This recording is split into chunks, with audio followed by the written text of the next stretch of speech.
Hi, I'm Grace Smith, a certified hypnotherapist and an expert in reprogramming the subconscious mind and overcoming emotional and mental blocks. Today, we're going to talk about 3 subconscious reasons that someone may have fear of abandonment. Understanding these reasons are important because fear of abandonment is such a primal reptilian brain response that it can cause us to act in ways that are not reflective of our best selves. Fear of abandonment can also cause us to withdraw love or withhold love from others from fear of getting too close. And fear of abandonment can cause us to show up in a way that is far more aggressive than we intend. And so, anytime we're showing up in the world and exhibiting habits, emotions, behaviors that aren't reflective of our best selves, that's a very disempowering place to be. And by accessing the subconscious, identifying these trends, and weeding out what's not working, upgrading what is, you'll be able to show up in your life in a way where you feel strong, empowered, and proud of who you are. So approaching this from the subconscious mind is very different from how you've likely approached this in the past.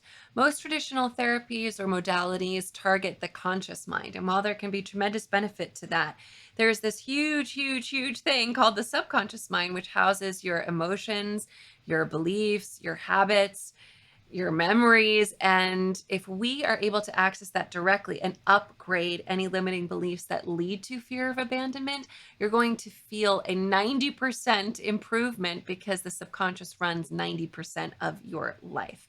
So approaching it this way will likely be the first time for many of you and very powerful for that reason.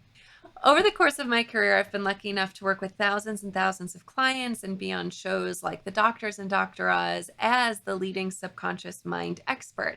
And throughout that time, I cannot begin to tell you how many folks I've encountered who experience fear of abandonment and how much it's taking away from living their best, happiest lives. So I'm really excited that you're here today, and I can't wait to share these 3 reasons with you.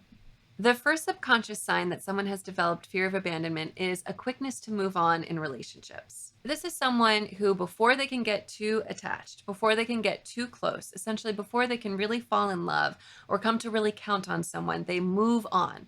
So this tendency to end a relationship and walk away from it completely before it gets to that sweet spot of true commitment, of true love, of true dependability, is robbing that person of the experience of having a phenomenally profound relationship. And that's not to say that it's possible to have a phenomenally profound relationship with every person on planet Earth. Obviously, lots of us are working on ourselves, are a work in progress, and aren't always able or capable of showing up in that capacity. But if someone has a habit of doing this repeatedly with every relationship in their life, whether it's their coach or their personal trainer or a job or their romantic partner, and they're seeing this in friendships, then you can start to understand how rewiring this would lead to a happier and healthier experience in relationships. And luckily, hypnotherapy can help you do just that. And we'll talk about that more at the end of the video, so stay tuned. The second sign that someone has developed fear of abandonment is separation anxiety.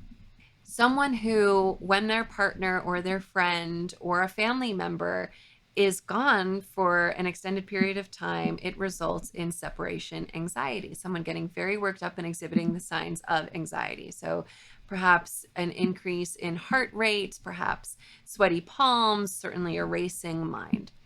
And separation anxiety is really indicative of a fear about something that has not yet happened. It is an illusory fear that is causing an uncomfortable response in the body. And by going into the subconscious, you can have a conversation with that part that is becoming worked up and afraid. And clearly it's afraid because it's worried that person will never come back again, whether for an emotional reason over a fight or because it's perceived that something traumatic could have happened to that person or that they could be hurt. Again, none of this is necessarily based in reality, and therefore the person who's experiencing it is suffering unnecessarily due to a construct of the mind. When you go into the subconscious mind and you have a conversation with this part and you say, look, this person is, especially if you know they're going to the grocery store and they're going to be back soon, having a conversation with that part and saying, as far as we know, they are perfectly fine. Getting worked up is not safe for us. So until there is something to indicate otherwise, Let's assume that that person is happy and healthy and that they are returning home soon. And let's relax our body and mind and energy so that we too can be happy and healthy until they get back. That would be a first step, is just decreasing the flight, fight, freeze survival response in the body and the mind, and rationally at the subconscious level letting them know, for all intents and purposes, and as far as we know, that person is coming back. We'd have to take a slightly different approach if it was, let's say, over a breakup that perhaps someone didn't want to have happen. And if that separation anxiety is coming over the person leaving as a result of the fight, that would have to be more about choosing a happy, healthy life for yourself, irregardless of what that other person chooses for themselves. It's a little bit longer of a process, but similar in structure, even though the cause is very different. So ultimately, we want you feeling your best because you're worthy and deserving of feeling your best. And that starts by having these conversations at the subconscious level. A third sign that someone has developed fear of abandonment is feelings of insecurity and being unworthy of love. So I'll give an example, even if this might not exactly relate to all people who have insecurities and feelings around unworthiness of love. I think it's one that most people could probably relate to some degree. So imagine that as a child, one of your parents works a lot. Maybe they travel for work and they're physically not there for weeks on end. And even if that parent, when they're there, is very loving and affectionate, a child can't make that leap cognitively between this person loves me and they're here. Oh, they still love me even though they're not here. When the parent goes, even if it's just for a work-related reason, that story can begin to develop around, I'm not worthy of love, I'm not deserving of love, my parents are never around me because they don't love me. Now, if that parent isn't loving and affection when they're at home because maybe they're busy, maybe they're stressed out, maybe they've got a lot on their plate and they gave their child a hug, but they're not necessarily going over and over and over again about how much they love them, or they're not giving them their undivided attention, that gets ratcheted up even more. And I'm not saying this to make parents feel guilty. Believe me, I've got little ones myself, and I understand how difficult it can be to be present with your kids at home.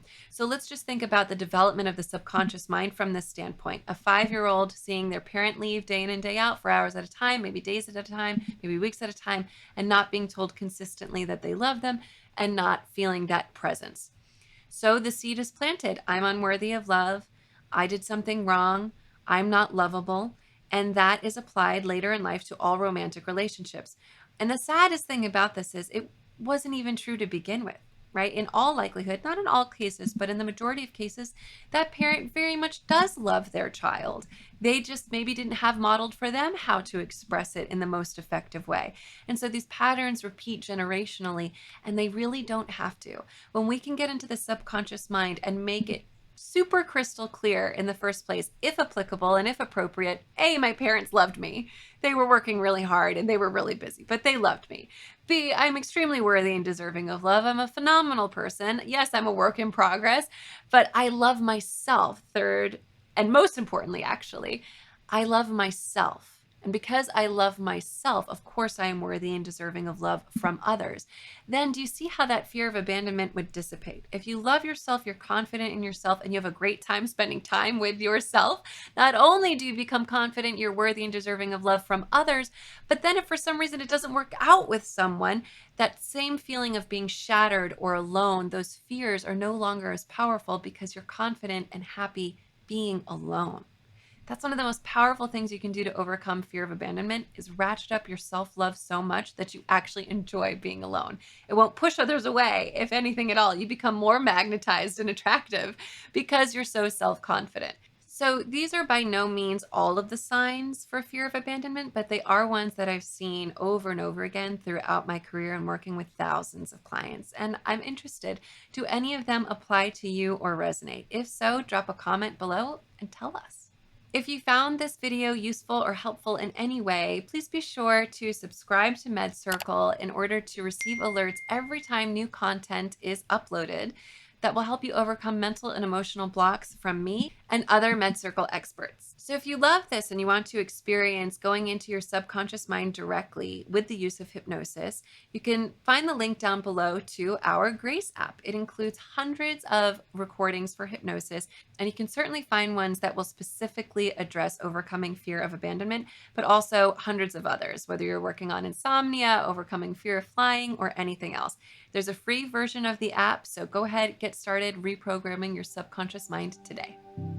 Thank you so much for watching. I'm incredibly proud of you for taking this important first step to overcoming fear of abandonment. We have linked additional videos below that you might find useful. Enjoy the rest of your day.